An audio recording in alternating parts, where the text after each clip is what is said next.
Somewhere deep inside Russia's long-range aviation planning rooms, far from public ceremonies and dramatic announcements, a quiet project has been moving forward for years. No parade flyovers, no official rollout date, just scattered patent filings, fragmented budget lines, and the occasional carefully worded statement from United Aircraft Corporation. Yet inside NATO analytical circles, the name keeps appearing with increasing frequency: PAKDA. Not because it is flying in large numbers today, it is not, but because of what it represents if Russia succeeds. The PAKDA is not designed to repeat the Cold War logic of speed and altitude. It is designed to survive in an air defense environment that has grown exponentially more lethal.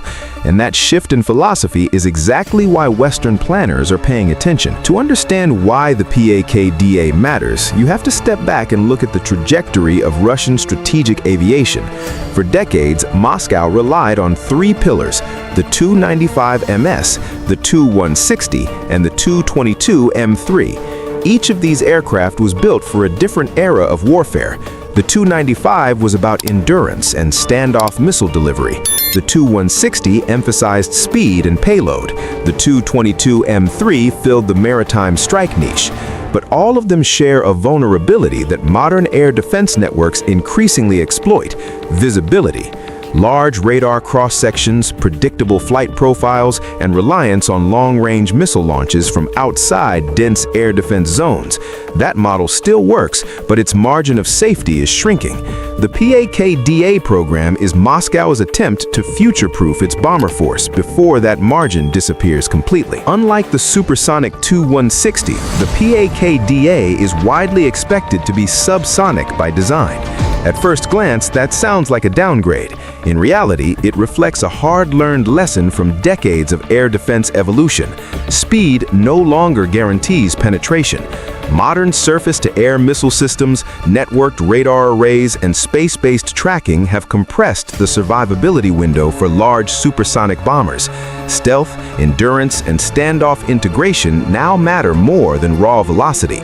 This is the same conclusion the United States reached with the B-2 and the upcoming B-21 Raider.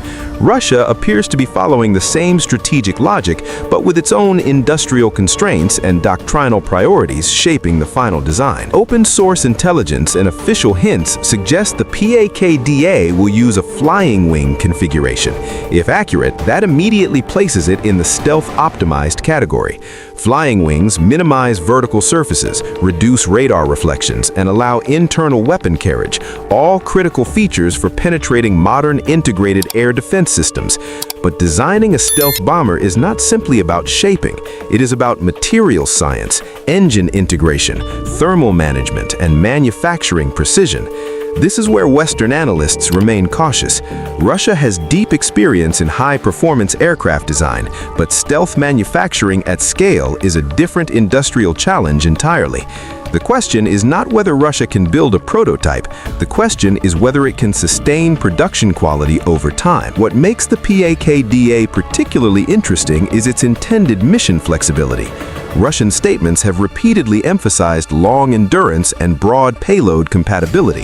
That strongly suggests the aircraft is being designed as a cruise missile carrier first and a deep penetrator second.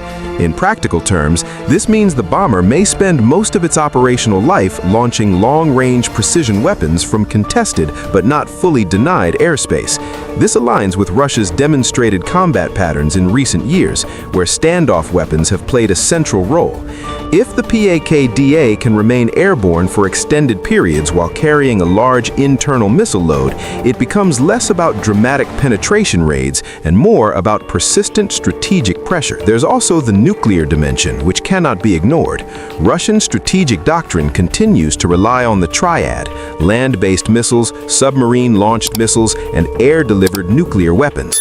The bomber leg of that triad offers one unique advantage that ballistic systems cannot replicate: recallability. Once an ICBM launches, the decision is irreversible. A bomber, however, can be redirected, held on patrol, or turned back. This flexibility has always given strategic aviation a political and military role that goes beyond pure strike capability.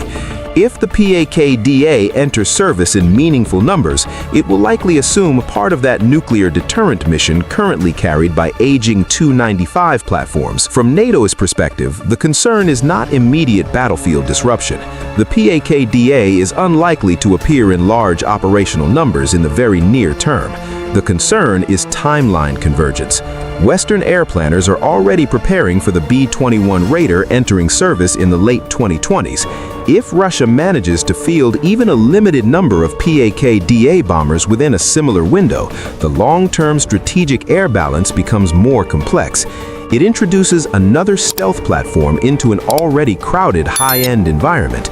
And unlike tactical fighters, strategic bombers operate on timelines measured in decades, not years. Another factor quietly shaping analysis is survivability through basing. Russia's geography provides depth that many NATO air forces lack. Long-range bombers can operate from well inside Russian territory while still holding distant targets at risk through cruise missile employment. If the PAKDA combines stealth shaping with long-range weapons like the Ka-102 family or future hypersonic derivatives, the aircraft does not need to overfly dense NATO air defenses to remain strategically relevant. That standoff plus low observability combination is what makes planners pay attention. It complicates early detection, stretches interceptor coverage, and increases resources into persistent tracking. However, there are also serious constraints that analysts repeatedly highlight. Russia's aerospace industry has faced supply chain pressure, sanctions, and production bottlenecks in recent years. Stealth bombers are among the most industrially demanding aircraft ever built. Precision composites, radar-absorbent materials, advanced avionics, and reliable high-bypass engines all require stable, high-quality manufacturing ecosystems. Any weakness in that chain can slow the program significantly. Western intelligence assessments have consistently treated the PAKDA as credible but timeline uncertain for exactly this reason. Engine development is another area under close scrutiny. Reports suggest the aircraft may use a derivative of the NK-32 family or an entirely new power plant optimized for fuel efficiency and reduced infrared signature. For a subsonic stealth bomber, engine efficiency often matters more than raw thrust. Long endurance missions demand stable, economical cruise performance. If Russia successfully fields an engine that balances range, reliability, and low observability, it would significantly strengthen the platform's operational value. If engine delays occur, something not uncommon in advanced aviation programs, the entire timeline could stretch. There's also the doctrinal question of how Russia intends to use the aircraft in a high-intensity conflict. Historically, Soviet and Russian bomber doctrine emphasized layered operations with electronic warfare support, long-range missile salvos, and coordinated naval integration. The PAKDA appears positioned to fit into that same ecosystem, but with a heavier emphasis on survivability against modern air defenses.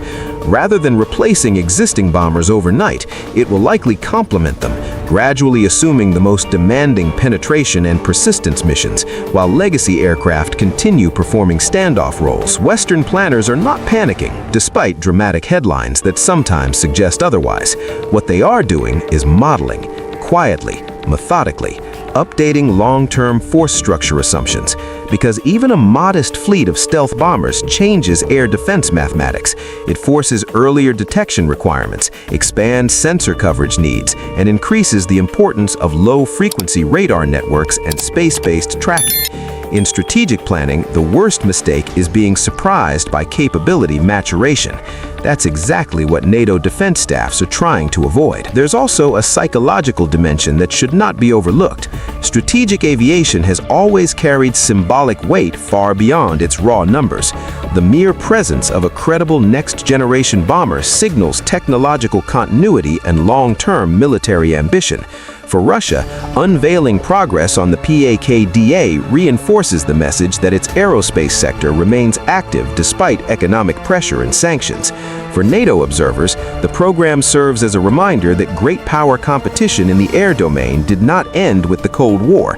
It merely evolved. At the same time, it's important to keep the scale realistic. The PAKDA is not expected to appear in hundreds of units quickly. Even optimistic projections suggest a gradual rollout if the program stays on track. Strategic bombers are expensive, maintenance-intensive, and produced in relatively small numbers by design. Their impact comes from capability and survivability rather than mass.